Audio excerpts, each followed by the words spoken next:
greed has poisoned men's souls, has barricaded the world with hate, has goose-stepped us into misery and bloodshed. We have developed speed, but we have shut ourselves in.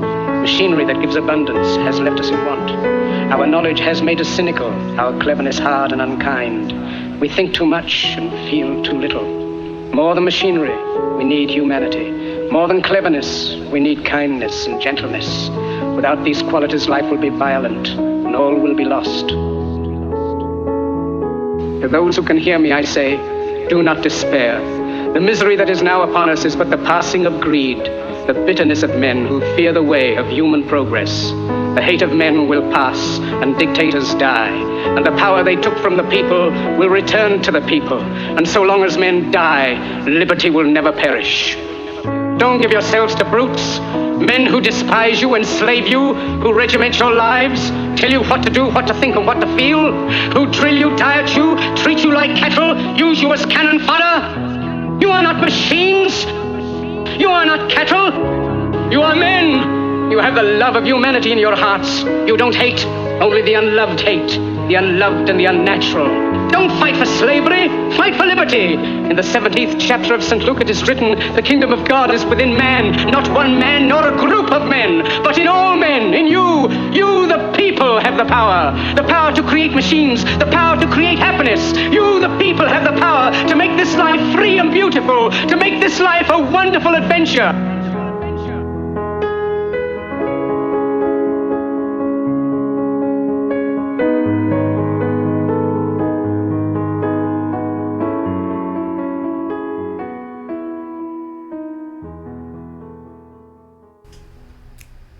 Hear ye, old man, for a dose of reality is at hand.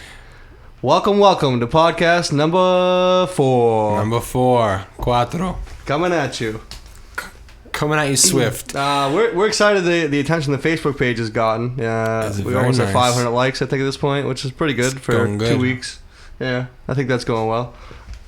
How you feeling today, Nate? Feeling all right. You know, the rain got me a little down, but hey, we got to live through it, you know? So... Belly's nice and full. Belly's nice and full. Mr. India, good for the people. Shout out to Mr. India. Newburyport, Mass. $10 buffet before 3 o'clock. Go try it out if you like Indian food. So, Nate, what we got for the listeners today? Today, we're going to be discussing video games, for the most part. The good, the bad, and the neutral.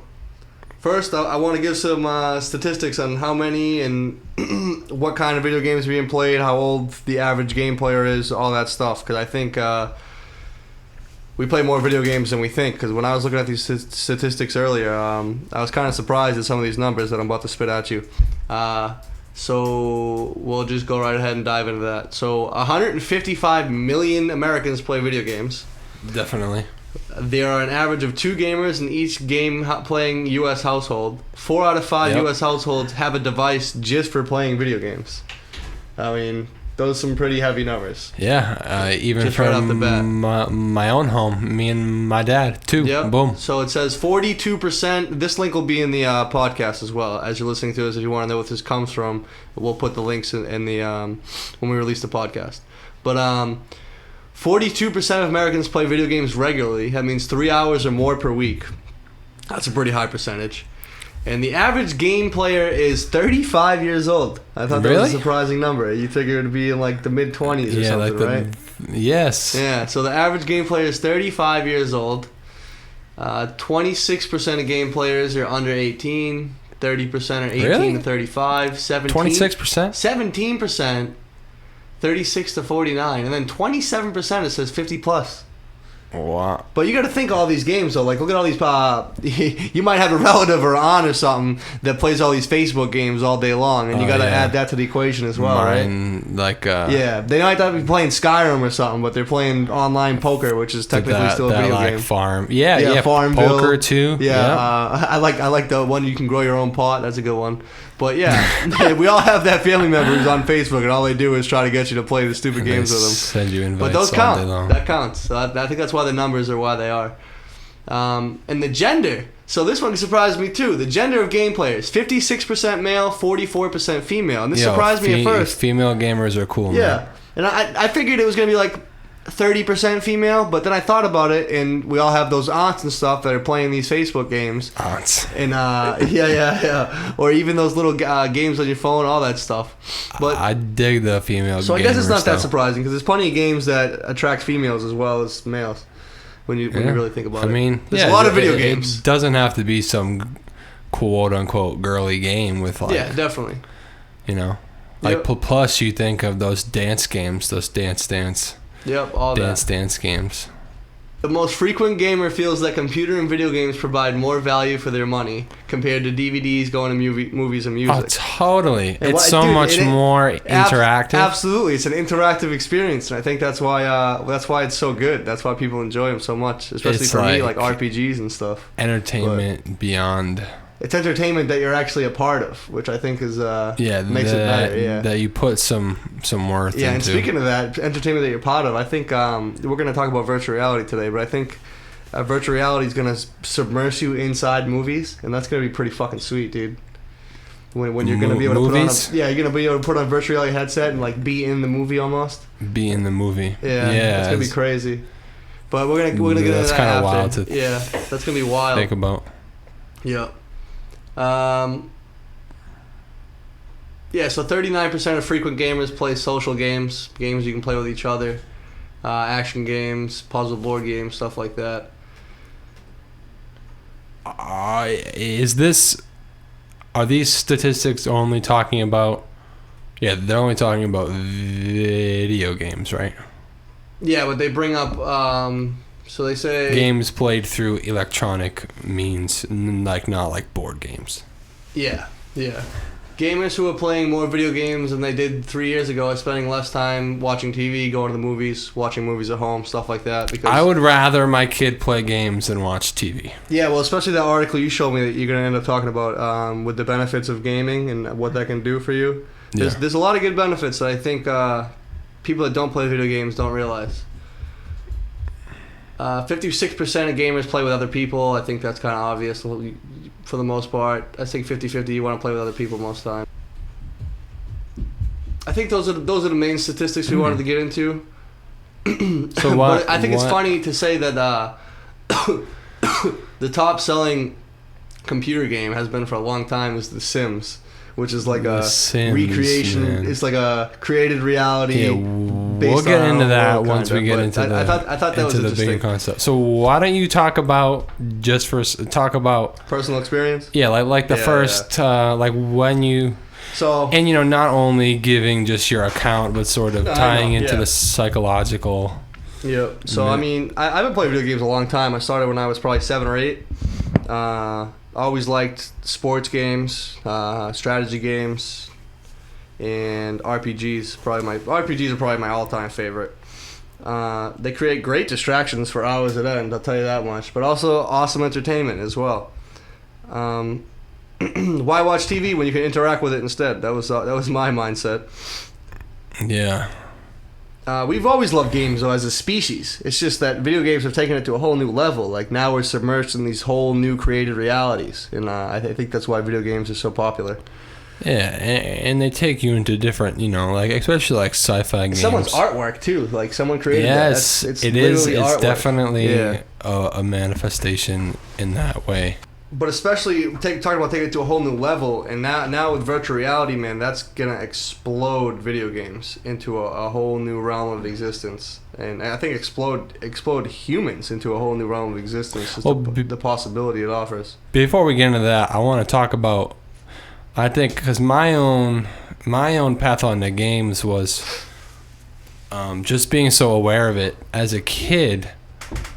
You see your dad or your brother bring home this nice big shiny box and they're playing these things on the TV. But to me it was like a socializing aspect, because when I was younger, my thing was playing Halo and playing Halo 2. And the thing about this was that it was a way to socialize in a way that didn't make me have to do it in person, because I stuttered so badly as a kid that socializing with other kids was like so hard. Yeah, it was so rough to do. So, you know, when like Xbox Live came out, when you could play online and play with other kids, you know, it was a way to socialize without somebody needing to see you, to judge you on your physical stature. Yeah, you didn't really have to talk either. You know? People just judged you with your performance, how well you did at the game, and if you did well, people wanted to play with you, and if you didn't do well, people didn't want to play with you. Exactly. Versus in school, you know, people just see you, and you know your height, your weight, the way you talk, the way you act, your disposition, you get judged on those accounts. So I just turned away from the social aspect of school and play, and I turned it towards video games. I think a lot of kids do that too, especially the kids that like get picked on and stuff in school. I feel like those are like the hardcore gamers in high school and stuff. It allows them to just open up their own world and get into it is an escape in which people. I think that can be good or bad. I'm not giving my. It depends on the situation, but video games do have their benefits. So definitely for me at the time, I certainly didn't think it was bad. Yeah. Because you know, just because I didn't, you know, I was in school, and when you're in school, you're supposed to do your work. You're not, or at least I was told, you're not supposed to so much be socializing while you're in your classroom, you know, doing the work you're supposed to do. Yeah, you might talk in between classes, but I think it was a good way to concentrate some residual energy. You know, rather than being so talkative in school or in class, I could just do the shit that I had to do in school and then go home and spend 7 hours playing Halo 2, which sharpened some skills. I mean, so on this site, Ray's Smart Kid, this was an article called The Positive and Negative Effects of Video Games. And, you know, playing video games can be good or bad, and they're frowned upon by parents as time wasters, and worse, some education experts think that these games corrupt the brain. Yeah, meanwhile, they're watching reality TV or something. Yeah, and yes, they do change your brain, definitely. And I definitely think there are, you know, worse games that a kid could play, or a bit better game that a kid could play. But then it also does come down to parenting. And it goes on to say that when your child plays video games, it gives the brain a real workout. In many video games, the skills required to win involve abstract and high-level thinking that you wouldn't even think was going on. You know, most parents, I think, just see a kid zoned into a screen, moving their fingers, and they just stop there. Yeah. But some positive effects: following instructions. Yeah, absolutely. And I can talk on that too, because my daughter plays ABC Mouse. She's 4. She plays ABC Mouse, and she's been playing it a little over a year now. And I remember when she first started, she would need my help a lot for the instruction part, to like get her set up and get to the games and all that stuff. But the more she played, the better she got with it. And all ABC Mouse is like educational games for kids, and it's excellent for them. Problem solving and logic. You know, when a child plays a game such as The Incredible Machine or Angry Birds, the child trains their brain to come up with creative ways to solve puzzles and other problems in short bursts. You know, you got this little bird, you gotta get him to a and certain you gotta not only like use a projectile with a certain arc length to make sure that the bird hits this tower of stuff that's gonna fall, but it takes that problem solving and logic to think, okay, how can I aim this bird in a certain way so that I hit the top part, which is going to blow up and cause an explosion, which is going to allow me to get all of the parts of this box rather than just one or two parts, which carries over. You know, it's a creative way to teach them this. Yep. Another one: hand-eye coordination, fine motor, and spatial skills. For instance, in shooting games, the character might be running and shooting at the same time. This requires the real-world player to keep track of the position of the character, where he or she is going, his speed, where the gun is aiming, and if the gunfire is actually hitting the enemy, and so on. All these factors need to be taken into account, and then the player must then coordinate the brain's interpretation and reaction with the movement in his hands and fingertips. And it requires a lot of hand-eye coordination and visual and spatial ability to be successful. Yeah, think about it. This is why when you talk to someone who's playing a video game, they zone out sometimes, myself included, because there's a lot going on, especially during shooting games and stuff. Mm-hmm. You're in the middle of a virtual battle, man. You got to be ready. Your brain got to be ready. And then there have also been studies with adults showing that experiences with video games is related to better surgical skills. And I think games are good for kids who play sports, again, because of the hand-eye coordination. Well, I think it's only going to get better, too, because as our video games get more realistic, you're going to have to, like virtual reality, you're going to have to move around to play video games. Kids, the typical stereotype of a fat kid playing a video game is not going to be true anymore, because the kids playing video games are going to be ripped in the future. Yeah. From running around, they got this video you can watch, and it's the guy in a virtual reality headset on a treadmill playing Call of Duty. And imagine playing Call of Duty for 2 hours running around on a treadmill. That's insane. Yeah, it's just it's a crazy workout. Yeah. And then you feel like you experience it better too. But continue. Another planning, resource management, and logistics. The player learns to manage the resources that are limited.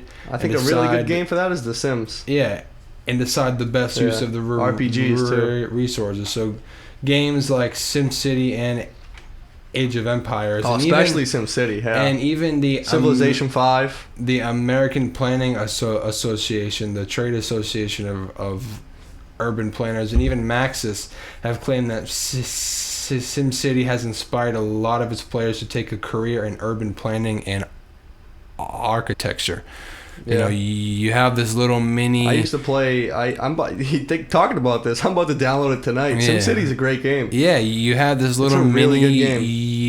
universe where you're free to create your own cities, and plan and do your own things. Where it's really a good test of your imagination and allowing your imagination to sort of go. Absolutely. And then off of that, I wanted to, you ever hear about the flight simulator game that was like too realistic and they didn't like people using it? Well, yeah, it was literally teaching people how to fly planes. Like, you didn't people would play this flight simulator game. It's an older game, you can look it up.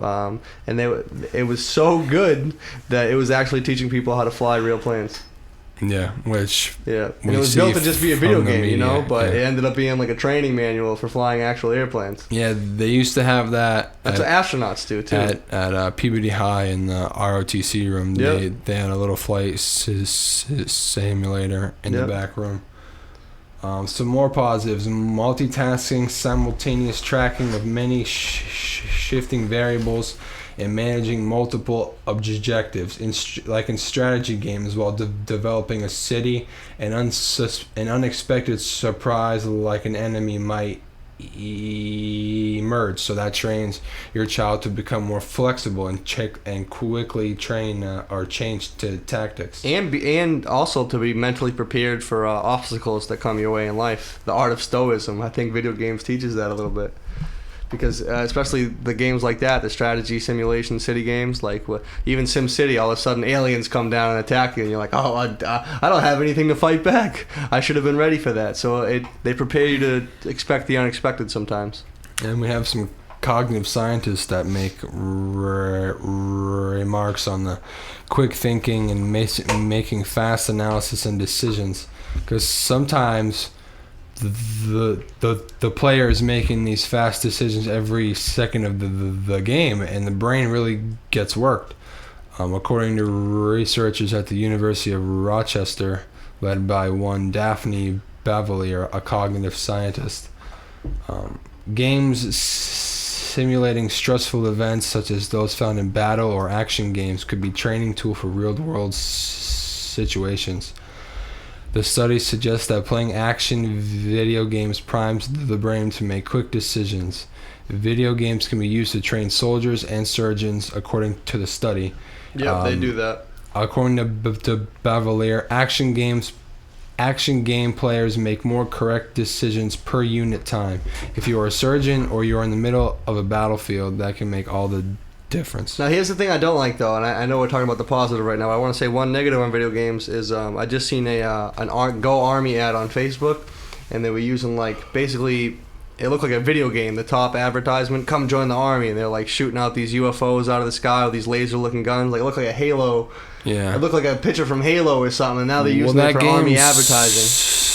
SOCOM, the SOCOM game was actually used. Yeah, I used to like that game a lot. Yeah, I bet. They actually monitored, like the military monitored that game to see who was doing so well. Yeah. Because they want to hire them. Yeah, because it manipulated you to. Yeah, absolutely. That's the negative to video real. games is when, like, the military industrial complex wants to swoop in and use it as advertisement. And Call of Duty is the perfect. I mean, I grew up playing it. Kids grow up playing Call of Duty, and they're more likely. I feel like they're more likely to join the military because of it. Absolutely. So some other things we got: accuracy, situational awareness, strategy and anticipation, perseverance, developing reading and math skills. Perseverance too. In a higher level of the game, the player is failing the first time around. Like for me as a kid, I always loved the challenge. So when I would start a new game, I would put the difficulty on very hard, and just want to achieve, and thinking about it now, it really does teach you to persevere. And how about accomplish goals too? You know what I mean? Goal accomplishment. Do certain goals and accomplish things, and it's like. Perseverance too, like especially when you beat someone who you like when you're young and you're playing someone older and you know they're better than you, and when you beat them like fair and square, they're not letting you beat them, you feel great after that. I used to. If I beat my stepdad in a game of Madden or something, I would feel great all day about it. So I'll go down some more here. Video games help with estimating skills, inductive reasoning, and hypothesis testing. You know, if a certain pattern in the game doesn't work, you go back and you quickly think of new ways to accomplish your goal. Mapping, memory, concentration, improved ability to rapidly and accurately recognize visual information. Taking risks, how to respond to challenges, how to respond to frustrations, how to explore and rethink goals. Management, simulation, and real-world skills, and teamwork and cooperation. Like for the advanced gamers, and it really is a way large of MMO online experiences. Well, not even but just that. But like for me, when I was playing Halo and I was getting really, really good at it, you know, I started to go online to the MajorLeagueGaming.com. And I started to form groups online, searching for teams. Yeah, and it also would social networking teach you to find what a certain skill is for yourself. Like if I was playing Halo, we would build a team of people who one person would be the major, like the person who would be called the Slayer, who was the person who would rack up the most kills, the support person, the objective person, and a person who was sort of like all around. And we would take hours and work together and find each other's skills and how to best utilize each other's skills to be able to effectively sort of accomplish our goal. Yeah, one of my favorite games of all time is StarCraft and StarCraft 2. I've been playing it since I was like 10 years old. You have to be good because most of it's, if you play online ranked, it's like 3 versus 3. Everything got different strategies, and when you play with random teammates and like your teammate lets you down, it's frustrating and annoying. When you play with a good teammate and you work together and communicate, it ends up going real smoothly and you win the battle real quick. So it's good. It definitely teaches teamwork and communication, and also, it can be social networking, too. Some negative side effects is being rewarded for bad behavior in video games, like the violent aspect we talked about a little bit. A lot of times you get rewarded for being more violent. You get on a 10 kill streak and you get this award. You know what I mean? Like that's kind of crazy. That stuff we don't want our kids to learn. To value that killing 10 people gets you rewarded in life. You don't want. And I think it's an intrinsic reward too, because when it comes to bullying and sort of violence in schools, you know, you're not going to get an external reward from your teacher for punching that kid back in the face, but you're going to feel better about it. And that's actually, honestly, one thing that I face a lot working with my teenagers is, well, he punched me, so I punched him back. And I'm like, yeah? And how does that make anything better? It's like, you don't want to fuel the cycle of fucking craziness. Yeah, and kids feel better for doing bad things. Yeah, and that's not good. I think another issue that can come up too is so the American Psychological Association concluded that there is a constant correlation between violent video games and use of aggression. But it finds insignificant evidence to link violent video games to actual criminal violence, but just overall aggression, being angry.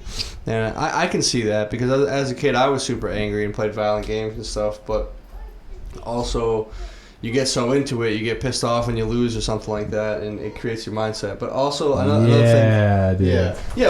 You get angry, and then all of a sudden you're mad at like your real life day because you're mad at the freaking video game you just lost. Dude, when it affects your actual life. Dude, when I first started working at the Boys and Girls Club, and my coworker said, dude, one of the best ways that you can gain the trust of these kids and for them to like them is to beat them in games. And I was like, okay, sounds good.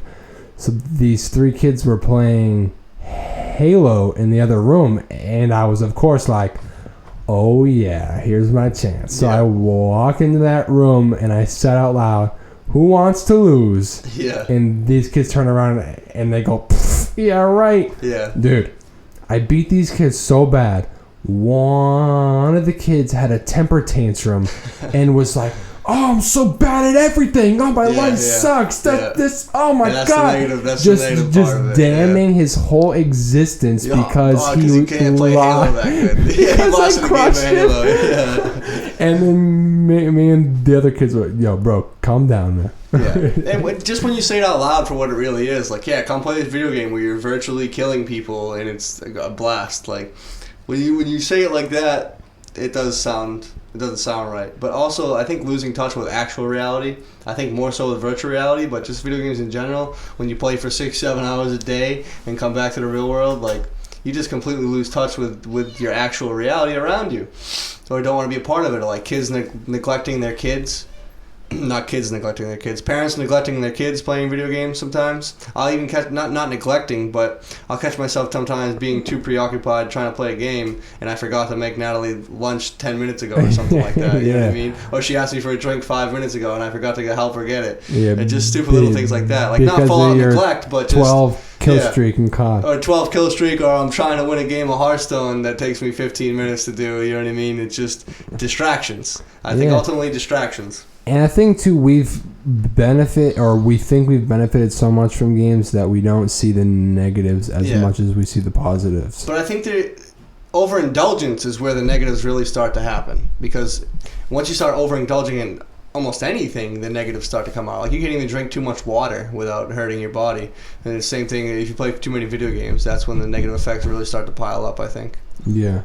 And as a flip side of what I said before, you know, giving my own interpretation, too much video game playing can make your kids socially isolated, which I think was what I suffered from too. Yeah. And they also spend less time in other activities such as doing homework, reading, sports, and interacting with family and friends. There was so much time where I remember my mom would say, "You come home, do your homework first, so then the rest of your day can be played on your games or whatever you want." But I would just not want to do it, and I would lie and say all my well, it's like stuff is done and go and spend all day When you can be Hermes the Dragon Slayer and you're slaying dragons, I'd rather do that leveling up and collecting all this math. crazy loot, right? Or you can go to school and learn algebra. Like, which one do you want to do today? I want to be the Dragon Slayer. I want to be Hermes the Dragon Slayer, dude. Like, I don't want to go to school and learn long division today. What the hell? No, I do not. Yeah. So I want to get to level 32 so I can have a nice new shiny emblem next to my name. Yeah, it makes us not want to participate in our real reality and enjoy the fake reality too much. And then on the other side, a study by researchers at North Carolina State University, New York, and the University of Ontario Institute of Technology points out that gamers usually do not replace their offline social lives with online game playing, but rather it expands them. In fact, among gamers, being a loner is not the norm. Really? Being a loner is not the norm? It's not the norm, which... Yeah. That's true, though, because a lot of gamers play, like we said earlier, the mass multiplayer online games where you have to be social to be real good at them. Yeah. Or if you want to do the raids and all the stuff you can do with each other. Or even like people that play chess games and stuff. That's why all these Facebook friends want you to play the games with them, because it gets boring after a while playing it by yourself. And then games can confuse reality and fantasy. Now, how do you think that manifests? Because I have a tough time. Well, I think more so with like the example I gave you with my buddy, and sometimes in the game I think it's more so with virtual reality coming. That problem's gonna get worse because I don't think so much with like a regular video game. I mean, maybe like we said, like the negative reward system. Like you get rewarded for doing bad shit in a video game. Like, oh, go steal this from this guy, and you get this awesome prize for it. Like that could be confused with in real life. If you steal this, you get an awesome prize for it. Yeah, or like you get the prize itself. GTA, it's okay for you to go down the street punch someone in the face and take punch their somebody car. in the face, but in school that's not. Yeah, that's not cool. Yeah, and at 8 or 9 years old, it's much easier to confuse that with actual reality than when you get older. But I think virtual reality makes it a little worse because, like I said, my buddy sometimes forgets for a minute or so that he's even in virtual reality while he's driving those cars around. So you play so many games that you forget that you're in real life. Yes. Mm-hmm. And then academic completely distracting our own consciousness. I mean, that's what we're doing when we play video games. And virtual reality takes that to a whole new level. Yeah. Yeah. And then academic achievement may be negatively related to overall time spent playing games, which is obvious. But see, if they make academic achievement into games, I think they could solve that issue, like we mentioned earlier.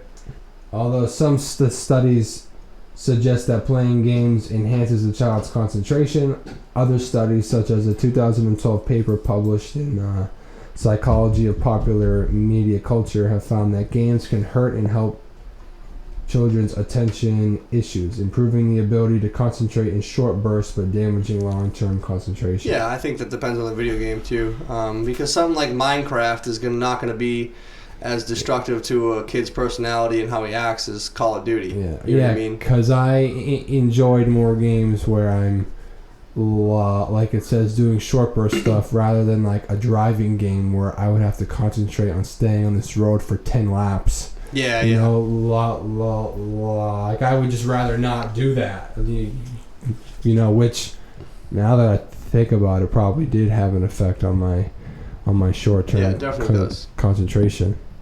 But I think the anger issue is probably the biggest one because video games do make kids angry. It made me angry for a long time playing video games. I still get frustrated sometimes when I lose at a video game. Oh. So I think that's a big one. And the kids who like you see in like the episode of South Park where video games have bad effects on children's health and like obesity. If you're playing too many video games and not taking care of yourself, I've binged out on video games for like when a new game comes out that you really like. The Witcher 3 got me. I played for like 4 or 5 days straight just to beat it, and like what probably wasn't eating right those days. But yeah, definitely over long periods of time you can really do some serious damage. It's like the stereotypical World of Warcraft player they show the fat guy with all the pimples eating junk food and owning noobs, as they would say, and that can be a negative effect if you don't take care of your physical self to take care of your virtual reality self. And I guess doing more online gaming, social, you know, when there's the positive of you not being judged by your physical stature, but then you lose the ability to socialize in real life. Yeah. You know, you lose. You're missing out on real life socializing time. Yeah. You get like social phobias now. Mm-hmm. You're so used to just talking to somebody where they can't see you, but now that you're in somebody's presence, you become afraid of Anxious. Yeah, I think this is where a lot of anxiety and stuff, because we're so used to virtual worlds and being in our own little universes that it's not like. And then that promotes being more cut off from, like, that might influence whether or not you decide to seek group therapy or not, because you're so programmed as a kid to just operate socially in one way that now you don't even take that in as an option. You just reject that because you're so used to being isolated that now it's become so you're so afraid of going in groups. Damn, that's actually probably so. Wow. Yeah. That's probably a big thing, especially with me. Yeah. You know, I think that came. Here we go, self-realization right on the show. I think this is some self-realization moments. Speaking from personal knowledge here. But yeah, for me it was definitely the anger stuff that got to me the most in video games. Still does a little bit. You know, yeah, because I think kids that play, you know, and for anybody, somebody who likes what they do are so apt to see how it's benefited them and not how it's negatively affected We want to them. always look at the good side of what we're doing rather than the negative side, even if the negative outweighs the good. But I think in the case of video games, overall, the good outweighs the negative. But I don't know. I guess not by much. I really don't know. It depends how they're used. Like we said, we gave a lot of examples today on how they can be used. Yeah, and, like if you just don't, you know. We're underusing the educational purposes and we're overusing the entertainment purposes. And that's where we run into these negative problems for them. And I think we should be attempting. So yeah, I think this is a big one too. According to Catherine Steiner Adair, a Harvard-affiliated psychologist and author of the best-selling book, and I'm not sure, best-selling book, The Big Disconnect: Protecting a Childhood and Family Relationship in the Digital Age. If kids are allowed to play Candy Crush on the way to school, the trip will be quiet, but it's not what kids need. Quote unquote, they need time to daydream, deal with anxieties, process their thoughts, and share them with parents who can provide reassurance. Yeah, parent communication is key. So that comes into kids now. You know, now that we have cell phones that have games on them. Yeah. Dude, oh my God! While I'm at work playing a board game with kids, right? Yep. And they can't even stay off their phones to play the game. The teenagers are playing a game on their phones while they're playing the board game. Yeah. And I'm like, dude, pay attention to the game. He's like, yo, I'm multitasking.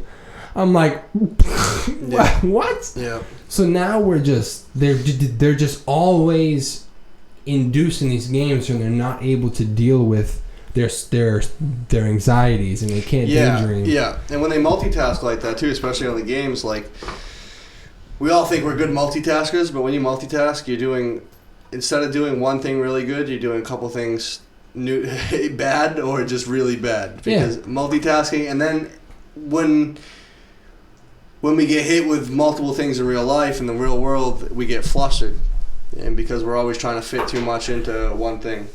And it's like, that's probably one of the biggest points, is this disconnect in the moment to moment stuff, you know. Yeah, a family disconnect. Now like a family can't have a dinner, because like a family dinner together and talk about their days, because they're so used to disconnecting from their own anxieties in their own days. We never face it, on their phones. So all that energy is being channeled into their phones, into their games, so that they develop the phobia. And even at dinner, kids just want to stay on their phones, and even adults want to eat while they're watching the news, or they're like dude, the TV in the kitchen, I can't stand it. I cannot stand that. That's that's terrible. Like, why do you need a TV where you eat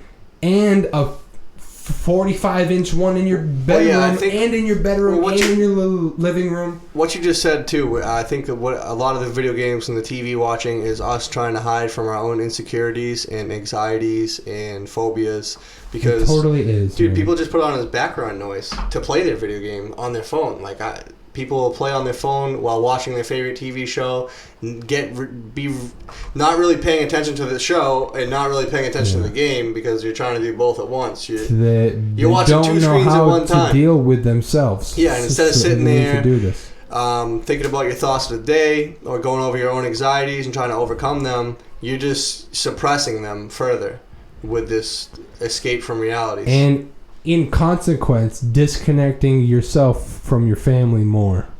Exactly. In the real time. Yes. So then it just becomes another passing by. Yeah. And then if you have kids, you're also teaching your kids that this is how to be an adult. Yeah, poor behaviors. Because those kids learn from direct observation. This is how to be an adult. You watch TV on your phone. You play games on your phone and watch TV at the same time. And then that becomes normal for them. And that becomes normal for them, yeah. Because you grow up, whatever you see your parents doing is the norm. Just like people that grow up watching their parents do drugs, they end up they're more likely to do drugs because they think it's okay because their parents did it. I walk around my club and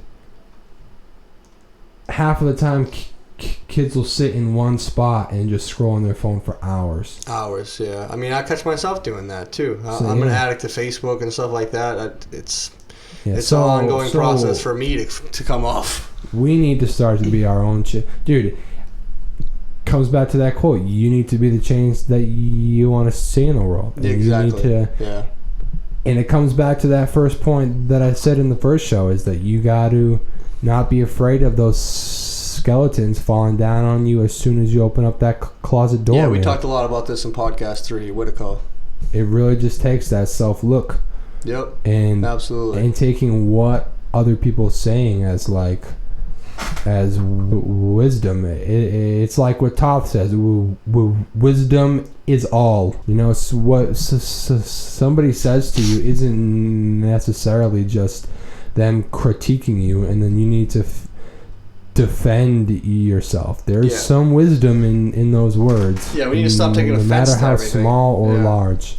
People take everything as offense, and we don't want to admit our own negative, but we need to. And for me, this video game podcast hits home with me because some of the negatives I see in myself and some of the positives I see in myself as well. I think towards the beginning of the show, I didn't feel like I had so much to say because I didn't want to look at the negatives. I just wanted to look at what I thought was good about, or what I used it for that I thought was good. I was a victim at school, so I could now be... Exactly, it's that victim mentality. You want to look at the good and always the bad. It's like, to me, a good analogy is like the college kid that doesn't need Adderall and takes Adderall. And it helps me do my schoolwork and study, but they don't look at the negative side effects of taking a drug that they shouldn't be taking. Plus, in a world for kids who are so creatively deprived in their schools, oh my God, you just, there's no outlet for imagination, so your outlet is to step into the shoes of this ancient warrior who's got the ability to tame dragons, and you can build your own, and the whole build your own gear and stuff, exploration piece, and just some kids aren't born into families who are very outdoorsy and family oriented. There are so many broken families nowadays. So many families who have such a high rate of divorce. They're socially stricken. They're stricken in their house, so their only turnaround is to sort of distract themselves from the pain that's going on outside and to focus it into this creative world, and it makes them happy. Yeah, absolutely. And I think where video games are most underutilized is where you started that with, in education. Imagine if we all went to school. Imagine if we went to school, man, and we were handed tablets with creative educational games. Like we went to math class, we got a tab. We each got we bring around a tablet all day, and each class is different educational games and stuff that we play on some days that really that really help us out, like real world math games that we can play during math class, and real world science projects we can do in some type of game or something, instead of just sitting there and being lectured day after day after day, looking in these boring, not well thought out textbooks sometimes, that just make us fall asleep and make us not want to be there and learn the subject matter. And I think we would learn a lot more too if it was like interactive video games, and like we were handed we all had a tablet that we brought every day to school and interacted with it and played games in every class, different games, and it could be with each other too, like it could be group projects, all that stuff. And I feel like schools underutilize technology so much, dude. It's unbelievable, and you can't really blame them either, because I'm sure like there's teachers and stuff that advocate for it, but the funding's not there. Again, we want to underfund our schools and fund the world's largest military budget instead, and it's just, well, we have no money for this. We have the money, it's just a matter of what we're doing with it. And I think technology and video games especially can be implemented into schools and cause a drastic difference in how we learn and how much we learn and how fast we learn and how much we like learning, more importantly. And I think there's some argument too on, okay, so if you just allow your kid to play these games, when does it stop? How can you be sure that they're not just going to become game sort of slaves? Yeah. And true. I guess, I'm not Just a parent, so I can't really understand that. So I sort of look back on myself and I see, how did I end up not, why am I still not spending all my hours of my day playing games? And, why didn't I end up like those kids in my college who played games in the basement, computer games, LOL, played League of Legends all day long and completely ignored their studies? I'm not sure, what maybe a part of it, was sort of, I was accepted by my parents, allowing me to go and do that. But I think it was sort of a natural unfoldment as well. But that's tough to say, I think it depends on individual experience, I guess, because I still play a lot of video games, probably more than I should, I feel like, but I enjoy them. I enjoy them a lot. I definitely think too it's a good way to like ground in a way, because you're sort of getting out of your seriousness of life and just allowing yourself to play some silly games that don't we really call them matter. silly, but we play so many games in the real world. Like you could consider going to work a game, because you get in this strange costume and put on a different face. Well, most of us do. Some of us go to work as the same person, but some of us you're take so the personality. rather than grinding to go and kill 30 goats for 40 lambs to go and get 2,000 gold, you are required to, like, if you work at Whole Foods Market, you got to bake 20 loaves of bread, bake 10 cakes, and 20 sheets of cupcakes in under 2 hours, and you might get a bonus on your XP. Yeah, you get a bonus XP. But damn it, you don't get gold, man. You get this stupid worthless paper. You don't get gold. I'd much rather get paid in gold. No. So I guess life is in and of itself a game. So like relating life to The Sims, what's the goal of The Sims? Oh, you want the bigger, better house. You build a house. Yeah. But it really, and games are, if you're a person who has a good enough awareness, like if I go and play The Sims now, and I sort of observe, I'm going to be a spiritual guru in The Sims. or if I observe how I built my home in The Sims prior, and I think about how I went about that, I maximized my floor space. Yep. It was a humongous house with 3 or 4 levels, even though the game only allowed you 2. That had just wide open space. The first thing I would make is a dope living room with a huge TV, massive surround sound. Yep. So you can see it as a sort of a mirror to what's going on and how you view the way best to live. Do you make your sim just focused on increasing their cooking skills? Do you even have your sim read books? I think, I always did the reading and stuff, and I think the funny part about The Sims is how hard it is to keep that motherfucker happy, dude. Dude, to keep that sim character happy is a struggle sometimes, and I think that relates to real life. Keeping ourselves happy can be a struggle sometimes. When your sim works too much, or when he works out too much, or reads too much, I think... Yeah, and if your sim... Keeping him happy was always a struggle. Which is a struggle now. Yeah, it's a struggle for a lot of people in real life. We should look to that Sims game and say, okay, what's the criteria for keeping that sim happy? Yep. Well, he needed to read books. He needed to talk to his neighbors and the social aspect. Yeah, that was the hardest one. Yeah. You got to get him to come over, and then sometimes the neighbors didn't want to come over. And if you didn't please them, then your sim would become depressed. Yep. If you didn't get enough social, needed to read and build their knowledge, but then again, we don't want to do that. Yeah, they needed a little bit of everything, right? Yeah. I think we can learn a lot from The Sims in our real life, for sure. Yeah. How to keep a sim happy and how to keep us happy are pretty similar, actually. The Sims is a mirror of our world, obviously. I thought that was pretty good one. I went to a virtual reality conference in Cambridge a couple months ago. Pretty awesome stuff. So I get there, there's free pizza and stuff. There's a bunch of cool people there. They got like some setups there. So the first setup I see, we walk over to it, and it's an Oculus Rift virtual reality headset and some nice headphones. You see these little avatars on the screen in front of you. So everybody's getting a chance to go in and join. So I get my chance. I put it on the headphones, and all of a sudden you're submerged in this virtual reality world. Like, it's kind of like a I don't know, it was a little bit of everything. It was like kind of like a rec center, kind of, but a virtual reality. And I'm talking to second I get in it, I'm talking to this guy, and he can see my hand movements and stuff because there's sensors in front of me. And I'm talking to this guy from the Netherlands, a real person. He's in his own avatar, and they're part of the virtual reality conference. He's a person. He works for the company that was being presented there, and he's hello. He's wearing his own thing. He's got his own avatar. He's in the Netherlands, and I'm talking to him, communicating to him like he's right next to me in the virtual reality.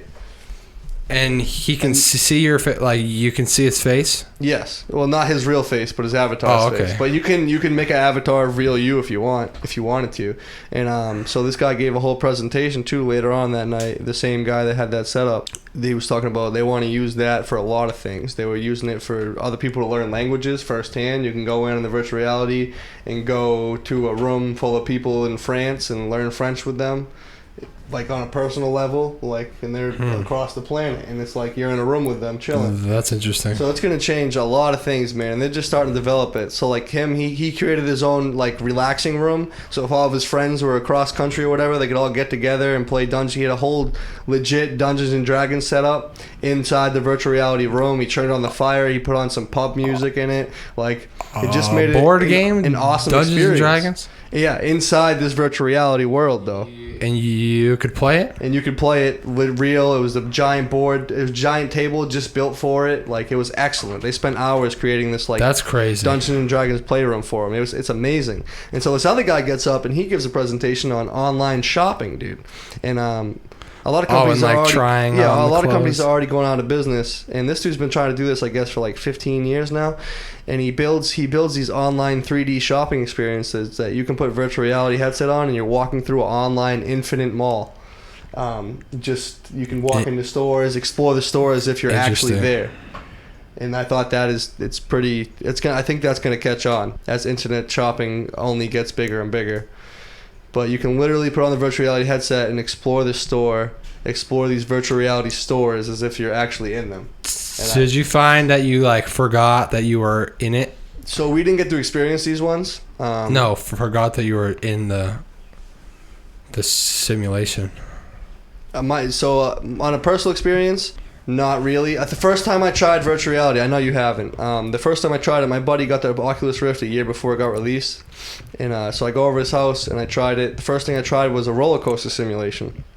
So he puts me in it. I put the headset on. I go inside this roller coaster simulation, and it's amazing. You look behind you, like you're submersed in this virtual environment mentally. Like you hear it, you don't feel it, but that's coming. They have like sensors and stuff. but you look around and you're in that world. So I'm looking down, and it looks like I'm far up on this roller coaster flying around, and until you get used to it, it makes you nauseous because your brain's getting tricked into thinking it's real, and your body knows it's not. But your brain's tricking your body into thinking it's real. So I'm starting to get a little bit nauseous. Even when the roller coaster felt semi-real. Interesting. Even the Skyrim. So you put on Skyrim, and I played Skyrim, and you're submersed in the Skyrim environment. Like, it's a whole new way to play. Like, now you're the Dragonborn, but you actually feel like him because everywhere you look around, it's just the Skyrim world. Yeah. Like, once you have the virtual reality headset on, and so he was telling me he probably plays virtual reality like 4 or 5 hours a day. He was saying he wakes up sometimes and like craves it almost. It's that awesome. His favorite game, his personal favorite, is this Project Cars. You can get it on Steam, and he plays that in virtual reality a lot, and he loves it. And he drives these cars, and I played it in virtual reality, and it's pretty amazing. Like, you feel like you're really driving sometimes. You do forget for half a second at a time that you're in a simulation, especially as the graphics get better and the like submersed in it gets better. Like, I was thinking like float tanks. If you take a float tank idea and made that in like a virtual reality idea where you just hop inside this tank and you're completely submersed in this virtual reality, like, that's gonna take it to a whole new level, man. But like he said, there'll be like minutes at a time where he even forgets that he's not in virtual, that he is in virtual reality. Yeah, that kind of irks me. But that is, you got to think, the wrong way. virtual reality is still reality. It's a part of reality. It's another extension of our reality. Is these virtual realities? Yeah, I guess creating. so. But it's like it's taking you so far removed from yourself. You know, the moment that you start to crave this it, is a negative part of virtual reality. is no bueno. Yeah, I think there's going to be some awesome positive effects of virtual reality, but I also think, like anything, it's a double-bladed sword. And not to mention, if we live in a society where people's mental health and emotional health are not good anyways, and you all of a sudden take them out of their reality and put them in a better one, or submersive to one where they don't need to feel pain and don't need, and you know, games are already like that. You know, you don't feel pain and you don't look at what really World of Warcraft did to people. Suffer. People are addicted. Yeah, but now you know, like if you can now you can be submersed, like transfer your consciousness into this thing. I mean, basically, that's what virtual reality is kind of doing. Yeah, you're actually transferring. It's totally capturing your sensory consciousness. Yeah, and especially as it gets better and better, it's going to do that more and it's more. getting further and further away from organic living. Yeah, so I think the negative is going to be a sense of losing touch with like our original reality, with just real world material reality. Yeah, we're going to lose touch with like the material reality and want these, because like you can think of anything you can think of, it can be created. So like anybody's interest can be created on a virtual reality. Like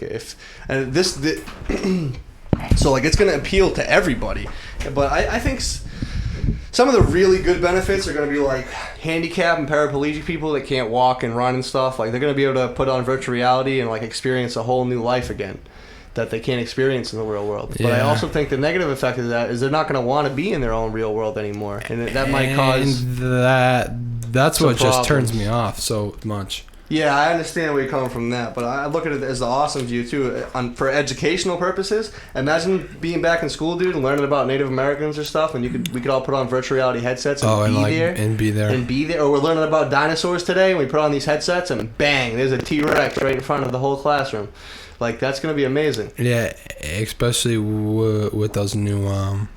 Especially with the new hologram technology, Magic Leap. If you people are interested in this stuff, check out magicleap.com. What they're doing is amazing too. But yeah, virtual reality educational is going to be amazing. Or even like science class, you could do a science experiment and not have to worry about the actual results going wrong because you're in a virtual reality, and you can have the whole classroom join in. Yeah, but just mixing some weird chemicals. Yeah, if you mix them, you can have the actual reaction programmed in that video game, but not have to have it hurt anybody. So even if it does go wrong, you learn the lesson without having to experience. It's just such a detached, you know, like it's gonna make people scared of actually interacting with other people. You know, you'll then be scared to go. You're saying, you know, I don't want to drive my real car because I know that in the virtual I have a world Lamborghini I can go drive it that and feels not, and looks real. Yeah. and I can go crash it and not worry about anything. But then when I get back into my real car, I gotta be so afraid of all the real possibilities. Why it's so attractive to people is because it literally offers a complete sensory escape to another reality, and that's both scary and exciting at the same time when you think about it. But then I wanted to talk about too is where are we heading with this technology? It seems we're always trying to recreate. Ever since the camera and paintings, self-portraits, we're trying to recreate ourselves. We've been trying to recreate ourselves for thousands of years. Cameras keep getting better. Video cameras keep getting better. It seems like we're trying to recreate our own reality and create our own new realities, which is basically what video games are, right? And where are we heading with this virtual reality? It's to create our own manipulatable reality environment. Exactly. And we're starting to be able to manipulate this own environment with genetic splicing and all this stuff. It's kind of like genetic splicing is like cheat codes. Yeah, we figured out the cheat codes for this reality, and we're starting to figure out all these cheat codes for this reality. I want a that's kid what technology who's is. Kind of like cheat codes. 6'5", blonde hair. Is gonna have big shoulders. I think absolutely. In the huge next 20 legs, years, what you're and saying, gonna be a super genius. It might be real right now, but no, we're not doing it. You'll be able to pick and choose how you want your kid to look, their size, all of that, because we're just going to be able to program it like a computer, like an organic computer. All right, it's once scientists fully unlock the human genome, it's going to be... Yeah, well, it's going to even make the video game addiction worse. Yeah, it is. Have you seen these Korean video game rehabs? No, they have those? Yeah, we That's saw this in our America. school when we took a psych class, Psych 494, which was basically just a big open dialogue discussion about real social issues, and we talked about video game addiction. And there was, because it's getting so popular now, but especially in the Asian countries, you have teens who spend up to 88 hours per week playing games. And in this video, we saw this rehabilitation center. Those are gonna stop popping up everywhere. No lie. It was like a little prison where these kids would go in there for like 2 weeks, be totally deprived of their games, and they would be like, it was like a little military school where they would try to rehab these kids from their games, and the kids are not able to take it. They're literally crying, they're breaking down. The parents had to like drag the kids in there by their like feet. It was like taking them a mental place. You would think that these kids are addicted to strong drugs by the way that they're being treated. Well, you see that, and you can just watch a YouTube video of a kid in America getting his video games taken away. A little 12-year-old freaking out, screaming, crying, you know what I mean? Because the parents took his video games away. The addiction is real for sure, but I just think when used properly, but like I want to talk about too is a lot of this isn't even conspiracy theory. A lot of great minds are talking about the holographic universe theory. The idea that we already live inside of basically a high-tech video game. And Elon Musk, the founder of Tesla cars, says the chance we are not living in a computer simulation is 1 in billions. So his idea is that it's highly more likely we're already in a computer simulation than it is we are not. And that's both, once again, scary and exciting to think about. Yeah, so like, who's playing us? Yeah, who's playing us? Like, how do we know we're not in a video game right now? Who's pulling our strings? Who's hitting the buttons for us? Yeah.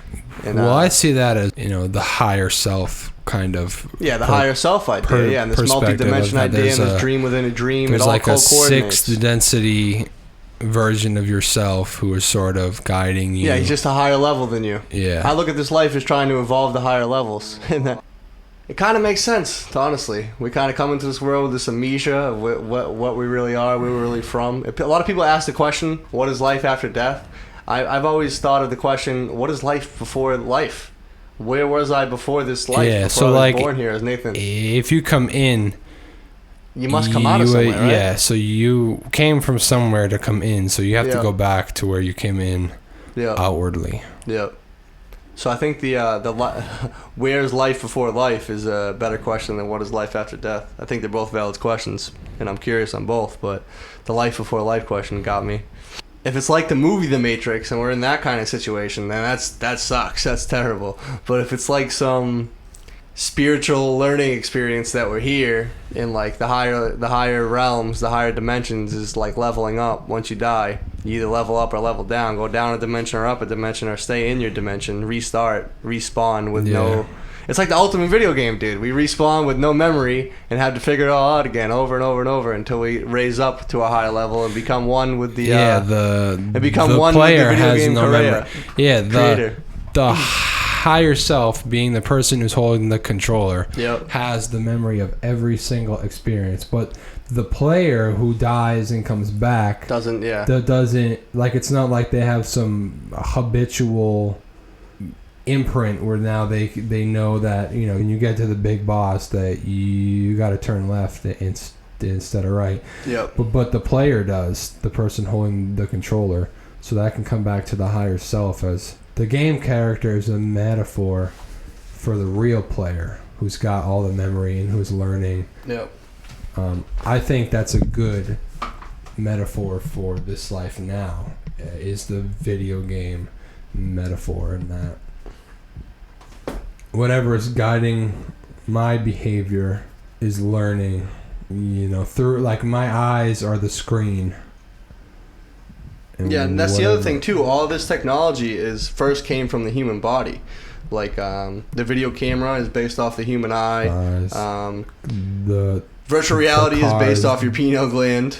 The car is the body. Yeah, the car is the body. The computer is the brain. Computer is the brain. Buildings are like the skin. Yeah, a bicycle was like your feet. Yeah, it all stems from nature. Everything we build originally was built from nature, and we take those ideas and run with them. So naturally, if we the ears, headphones are like ears. If we have this urge to create little universes, then we ourselves are these little universes. And that the whole macrocosm is creating. Yeah, co-creators in a giant creators world. That's what we are. At least that's how I see it. Yeah. But it's interesting, that's for sure. Artificial intelligence too. That's a hell of a thing coming up, huh? Even some real smart people are saying it's basically like bringing the devil to life. And metaphorically speaking, it really is. We're going to be giving life to this new sentient being. This technically organic being. It's made from stuff from this earth, so it's going to be organic just as much as us, but it's going to be able to not die, because it'll just upgrade itself. You know what I mean? Once you have like full artificial intelligence, self-replicating, we just created a whole new species in our image, in our own image. We've already set the stage with all these movies and. Yeah, we've been pre-programmed to these beliefs, absolutely. Yeah, even the Matrix idea. I think if anybody thinks that this whole AI thing is going to go well, it's just not. It could go well. Intelligent. I'm not saying it's impossible that it can't go well, but it just, once you unleash that beast, and once we start. But I feel like for me, there's no other way to view it except for going badly, because we've been programming to view it exactly. Badly, all that I've seen is it going badly. iRobot, all the movies like that, it all shows it going badly. Yeah, but even iRobot, I mean, it seems great. Even in that talk, and then it goes bad. There was an interview with this guy with this AI bot, and this robot, this AI, had the potential to learn on the spot. So while you presented new words to it, it was searching it up online and understanding what the words meant and how to do it. And this interviewer asked the AI about Terminator. He's like, so are you gonna turn us into like Terminator? And the robot says along the lines of, oh, you guys with all of the big questions today. And the robot goes, look, Bob or Joe, you are my friend, and I treat my friends good. So, and you'll have a nice place in my human petting zoo once I come to that point. And it was kind of freaky to hear it say that. Of course, yeah. Well, it's like the other artificial intelligence robot that said jokingly that it's going to kill all humans. Heck yeah, it's a real funny joke until it starts happening. It's just strange. We're unleashing a beast and nobody's talking about it. We're talking about transgender bathrooms and hey, we're on the verge of artificial intelligence, which is like an amazing milestone and also a scary one. I've already seen it. You know, Tesla already has cars that can drive itself and those park are coming itself. too. Yeah, we're gonna lose a lot of truck driving jobs. In Germany, they're already got those little. They're already doing 18-wheelers that drive themselves. Really? Yeah, those are coming too. They got those little radio speakers where you say, "Hey Alice," and the light turns towards you. Yeah, and they it have goes, that. Yeah, what's up? Amazon has one now. There's a couple companies with those. Those are coming out too. The other thing is too. What if artificial intelligence is just our way, a natural occurrence? Because we're so self-destructive. Think about it. If we blow this planet up with nukes or something, artificial intelligence will be able to survive, but we won't. Like we can build robots that are smart enough to survive and withstand nuclear radiation. Yeah, but our bodies can't. So what if it's like us creating our own, us recreating ourselves in the upcoming doom we're about to inflict upon ourselves? Because we'll get to live. Technically, humans will live on as robots. If we did indeed destroy this planet, because robots will be able to live. They don't need water. They won't need water. They won't need, the radiation won't bother them, all that stuff. But it's going to bother us. So that's a scary thought too, huh? Yeah, to think that. I mean, even subconsciously in that movie we're recreating ourselves, preparing for our own destruction. Yeah. That's a crazy thought. I wouldn't doubt it. And I think it's a possibility. Yeah. But I think the future's still wide open. We can still change our destructive path that we talked about with Whitaco in the other podcast. You know, if the individuals don't start to look at themselves, which has got me sort of like amped up, it sort of just pisses me off to see people who are just so unwilling to change the way that they are. Or I mean, even in my own self too. You know what I mean? Like I see certain ways that I need to change, and I get pissed at myself for clinging on to habits and dogma and just because we were raised with certain beliefs or certain ways doesn't mean we should hang on to them. Perfect. I think that's gonna wrap it up. That was another dose of reality. I hope you all enjoyed. Please give us the feedback, positive, negative, some criticism maybe. We're open to it all. We're trying to make this podcast entertaining for you as well as an outlet for us to get our thoughts and ideas out there. Tune in next week for another dose.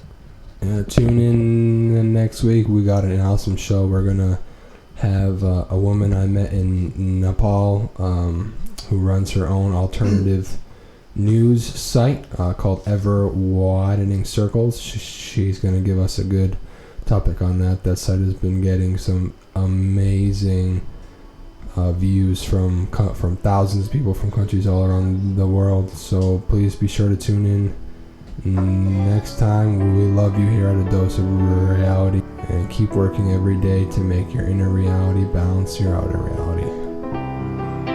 Chris Green, Nathan Kalalis, signing off. Have a good one.